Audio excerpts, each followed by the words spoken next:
Welcome back to the Post-Separation Abuse Podcast. I'm your host, Danielle Black. Today's the first episode of a new series. It's called The Good Girl Contract. The series is about the specific ways that women are shaped from very early in life to earn love through performance, to be pleasing, to manage other people's emotions before their own, to read the room, to perform highly, to be indispensable, to make themselves useful enough that they cannot be discarded. It's about what that shaping produces in adult, intimate relationships. Why the partners we ended up with were often the partners that our training had prepared us for. It's about what the shaping produces after separation, in the way that we hold or fail to hold boundaries with our former partners, with the professionals in the family law system, with our friends, and with ourselves. And it's about what the shaping produces in the way that we parent, and what it might take to give our own children something different. Over a number of episodes, this series walks through where the shaping began, what it did in adult relationships, the patterns that it produced in how we relate to other people's boundaries as well as our own, and what it looks like to hold boundaries anyway, even when your whole nervous system is telling you not to.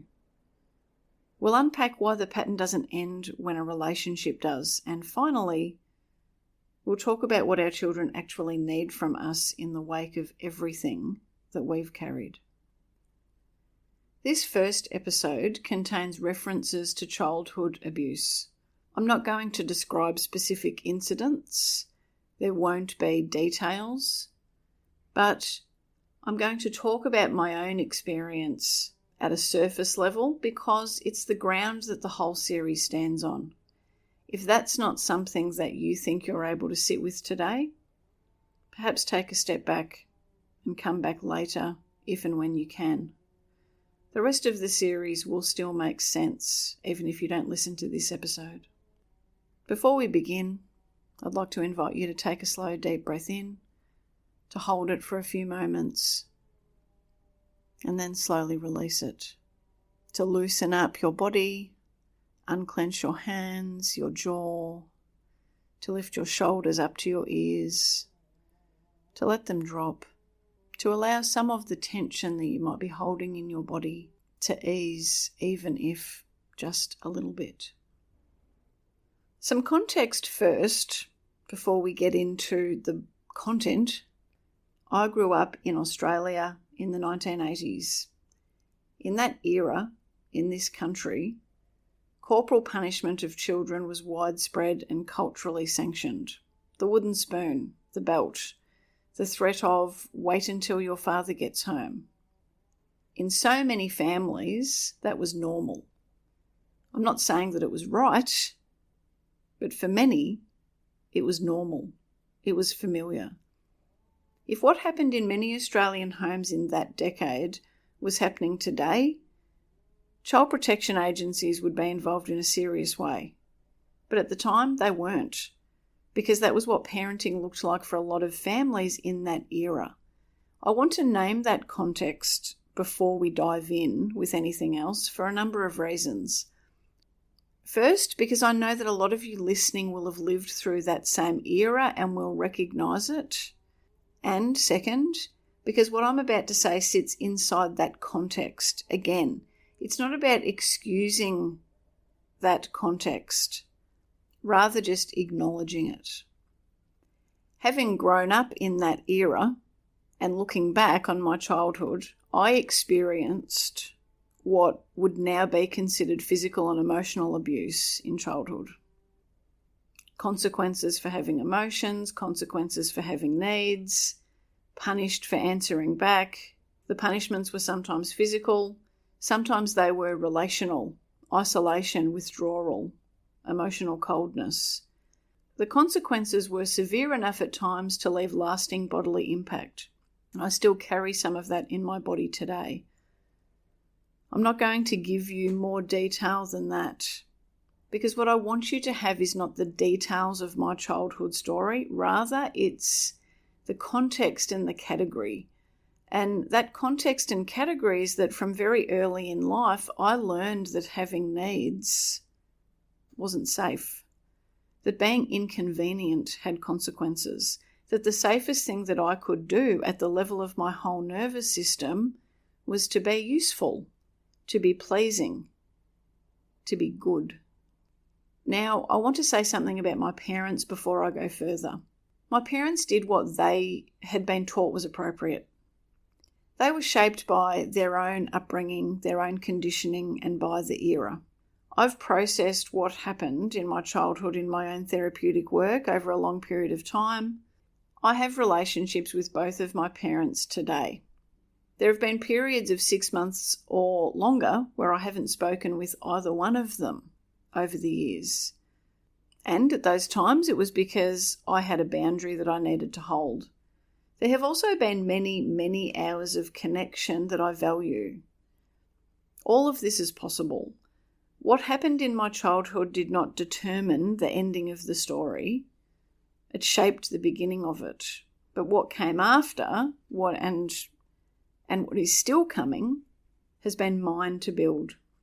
I wanted to share that with you because for so many of the parents listening to this, one of the fears that you might be carrying is that what your children have been through will determine the rest of their life, the rest of their story, will determine the ending.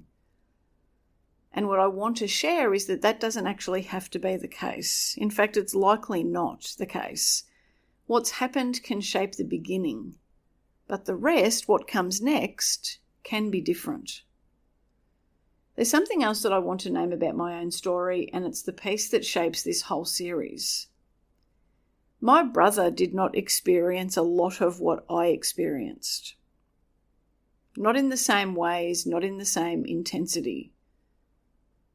We were living in the same house, we had the same parents, the same era. But he was not punished to the same extent that I was. He did not face the same consequences that I did. He wasn't punished the way that I was punished. He was allowed to just exist in ways that I wasn't.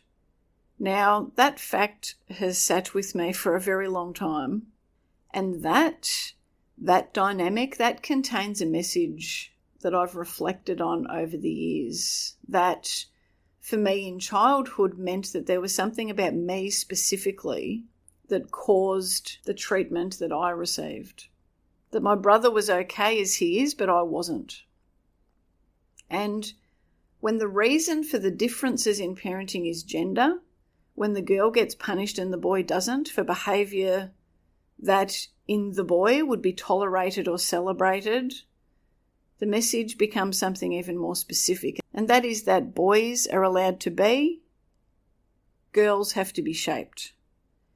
That was what my nervous system decoded before I even had words for it. And it's what shaped everything that came next. Now I want to widen the lens, because what I've just told you is not just about me. It's about a mechanism. And the mechanism is the reason that this series, the Good Girl Contract series, it's the reason that that exists. There's a neuroscientist called Stephen Porges. He has spent decades on a body of work called polyvagal theory.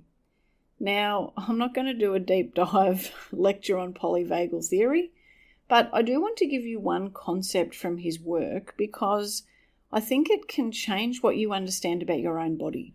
The concept is called neuroception.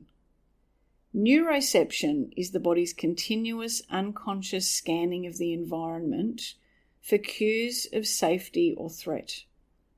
It's happening below your conscious awareness all the time, right now. It's why your body reacts to some people before your mind has consciously assessed why. That's why some rooms feel safe and some feel dangerous before you have identified a single specific reason. Your nervous system is doing the assessment before your thinking brain catches up. And here's the specific piece that matters for this particular podcast series. When a child grows up in an environment where the source of care can also be the source of danger, where the same people who feed you and hold you and put you to bed are also the people who hurt you, that child's neuroception becomes calibrated to detect micro cues of threat with extraordinary sensitivity, because it has to, because getting it wrong has consequences. That child learns to read the emotional weather in a room at an Olympic level.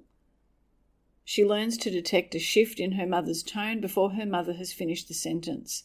She learns to read the tightness in her father's jaw when he walks through the door and knows exactly what kind of an evening it will be. She learns to anticipate what other people need before they have to ask for it, because being caught unprepared isn't safe. She learns to be extraordinarily attuned to other people because her survival depends on it. Now I want you to hold that description for a moment, because I'm going to say something that might make some of you feel uncomfortable. What the wellness industry and the spiritual industry refers to as empathic sensitivity is, for many of us, a nervous system that learned very young that reading other people accurately was the difference between safety and danger. For many of us, I would go so far as to say for most of us, it's not a mystical gift. It's not spiritual attunement. It's not evidence that we're highly sensitive people or special empaths and that we have some kind of intuitive knowing that other people don't have. Rather, for many of us, it's a survival adaptation. Our nervous systems did exactly what they needed to do to keep us safe in an environment that we were in. That's not a small thing. It's not a diminishment of what we experience. It's the opposite. It's the recognition that our bodies did something extraordinary for us at an age where we had no other tools, and we've been carrying those adaptations ever since. Now, I'm cautious about what I am and am not saying here. I'm not saying that no one has genuine intuitive sensitivity. I'm not saying that empathy is not real. What I am saying is that for a subset of women, and I suspect the subset who find their way to this podcast, because I think we're significantly overrepresented in that population, that what has been called empathic sensitivity is more accurately described as trained hypervigilance. And the distinction matters, because if what you have is what you think of as being some kind of mystical gift, then it can't be renegotiated. It's who you are. It's a fixed identity. Some days it can feel like a superpower, other days it will feel like a curse. Either way, you're stuck with it. But if what you have is a survival adaptation, the same nervous system that created it is capable of learning something different. You're not stuck with it. You can renegotiate the terms. And I think that reframe's important, because it does open a door to something new, to something different. There's something else from Stephen Porges' work that I want you to have, because it explains something that I think a lot of you might have wondered about. And that is the question of, why does saying no feel like an intense threat? Why does telling someone no feel like it might kill me? Why does setting a boundary, telling someone I can't help them today, telling my mum I'm not coming for Christmas, telling my former partner that no, the change that they want to schedule doesn't work for me, why does something so small in many ways produce a physical response that feels like genuine danger? The answer is that your nervous system does not distinguish between social threat and physical threat at the level of physiology. Being disliked, being disapproved of, being at risk of losing connection, these register somatically in our bodies the same way that physical danger does. Our bodies react to the possibility of rejection the same way that they react to a predator in the room. The same increase in heart rate, the shallow breathing, the flood of stress hormones. Now, for a lot of people, that stress response is manageable. Uncomfortable, but manageable. For someone whose early environment made social disapproval and physical danger literally the same thing, whose parents' disappointment produced their punishment, that response is often not manageable. It can be enormous, because at the level of the nervous system, saying no to someone whose approval you need is not just uncomfortable, It can feel like it might genuinely kill you. Now, it won't, of course. You might know that logically, but your body doesn't know that. Your body knows what it's learned. And what it has learned is that stepping out of line got you punished. There were consequences. I want to talk now about the cultural layer that sits on top of what we've just described. For many of you listening, not everyone, but many, the abuse itself is not what you're working with. Rather, what you're working with is the cultural version of that same conditioning, delivered without violence but with all the same clauses in the contract.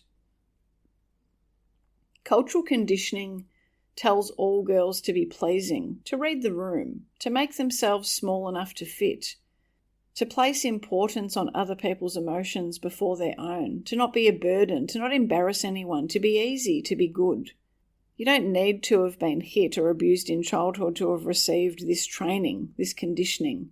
You only need to grow up female in a culture that has been training women to make themselves manageable for a very long time. There's a clinical psychologist called Harriet Lerner. Her book, The Dance of Anger, was published in 1985 and is still, 40-odd years on, one of the sharpest analyses of what happens to women in patriarchal families that I've ever encountered. Lerner's central concept is this: women in these systems are trained into what she calls over-functioning in relationships and under-functioning in self-advocacy. Over-functioning in relationships means you carry more than your share of the emotional load. You anticipate other people's needs. You manage the household. You remember the birthdays. You keep track of who's been offended. You smooth over conflicts. You do the invisible work that keeps everything running, and you do it without being asked and usually without being thanked. Under-functioning in self-advocacy means when it comes to your own needs, your own limits, your own preferences, the muscle isn't there. You can't name what you want. You can't ask for what you need. You can't hold a limit. You've spent your whole life reading the room and managing others, and you haven't spent any time developing the capacity to advocate for yourself because the training, the conditioning, explicitly discouraged it. Lerner's finding is that the pattern is trained in by families that require the over-functioning to maintain the family's stability. The girls who over-function are doing exactly what their family systems need. The girl who's not permitted to underfunction, who's not permitted to be the one who has needs, who's inconvenient, who's a burden, she becomes an adult who overfunctions in every relationship she encounters. Cultural conditioning tells all girls to be pleasing.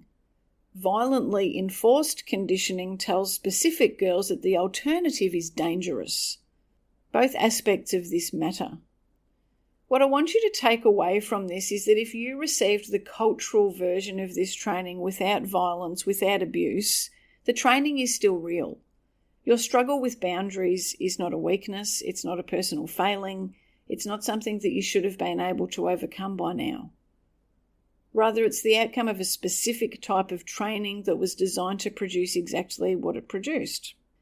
And if you received the violently enforced version, if what was cultural conditioning for other women was for you backed up by consequences and punishment, then the training sits in your body at a different depth. The nervous system does not just know that having needs was disapproved of. It knows that having needs was punished, and the response to boundary setting as an adult will be proportionally larger. Both versions produce women who can struggle to say no. The difference is what saying no costs in your body in that moment. Everything that I've said so far is building towards one frame, and that frame is what gives the series, this Good Girl Contract series, its name, its shape. What you learned in the environment that you grew up in was not a personality. It wasn't who you are. It wasn't your natural way of being. It was a contract.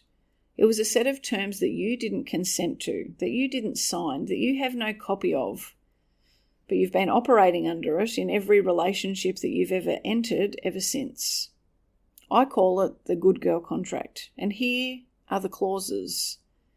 Be pleasing, do not have needs. Read the room, anticipate what others require before they have to ask. Perform highly, accept less. Do not disappoint. Do not embarrass, do not answer back. Be useful. Make yourself indispensable. Earn love through what you do. Never rest, because resting means being caught unprepared. Never say no, because saying no is what got you hurt. You didn't sign this contract. You were likely enrolled in it before you could read, and for many of you it might have shaped almost every choice that you have made in almost every relationship that you've entered, and it may continue to shape those choices until you look at it directly. That is the work of this particular series in the Post-Separation Abuse podcast, looking at this contract directly, noticing the clauses, deciding what stays and what we're ready to get rid of. Here is the thing that I want you to hold on to above everything else that I've said in this episode. What was made can be remade. Your nervous system is capable of learning something else. The same brain that was shaped by danger can be reshaped, remade by safety. The story is not over. You didn't become who you are by accident. In the next episode, we'll be looking at what happened when we took the contract into our intimate relationships, why the partners who we found were so often the partners that our training had prepared us for, particularly when we're talking about heterosexual relationships.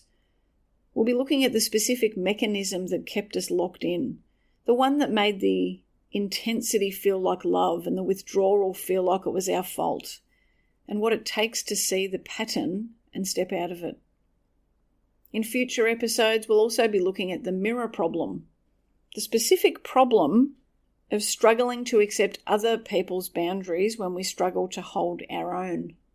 I know that for some of you listening, all of this might have been a lot to hold, a lot to process, a lot to make space for. And I want to thank you for staying the course if you've been able to listen through to the end. If any part of what I have said today has landed in a way that surprised you or unsettled you, please take some time to care for yourself.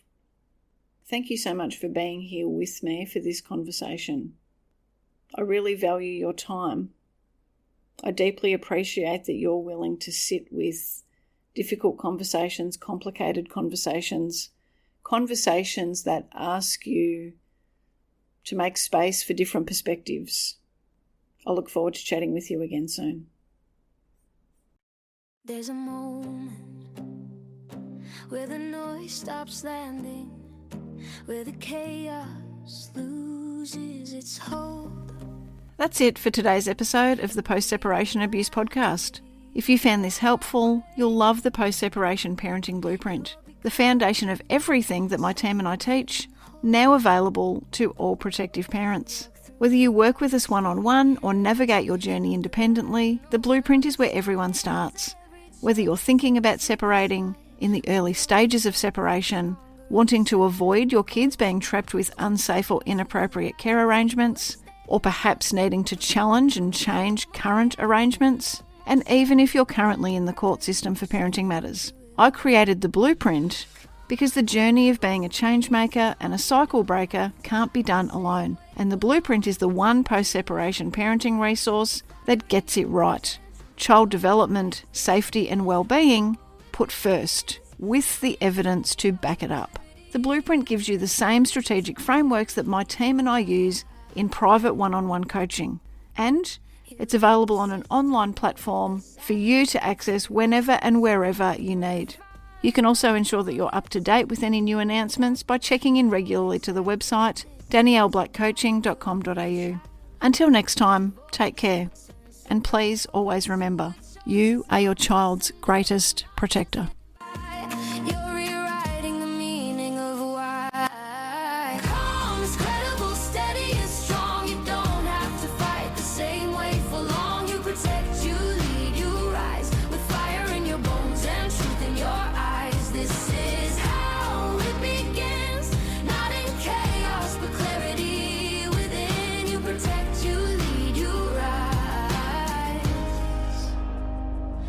isn't revenge, this is design. A future rewritten line by line. You don't burn it down, you build it right with wisdom, strategy, and quiet mind.